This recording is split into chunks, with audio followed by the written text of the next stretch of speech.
বেশিরভাগ হিন্দু মনে করে যে আওয়ামী লীগ তাদের জন্য সেফগার্ড, উদ্ধারকর্তা। কিন্তু আপনি জেনে খুবই বিস্মিত হবেন, সাবেক আইজিপি বেনজির আহমেদ গোপালগঞ্জে ভিতরে প্রায় শত শত বিঘা হিন্দুদের জমি উনি দখল করেছিলেন। কিন্তু উচ্চতর হিন্দু মানুষগুলো সরকারের কিছু স্বার্থ নিয়ে বুঝিয়ে থাকে রুট লেভেলে, প্রান্তিক লেভেলে, যে আওয়ামী লীগ ব্যতীত হিন্দুদের জন্য আর আশ্রয়স্থল নেই।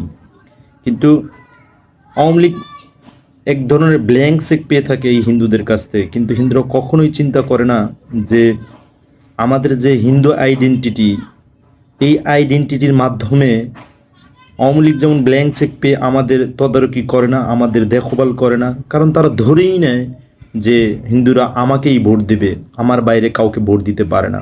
অন্যদিকে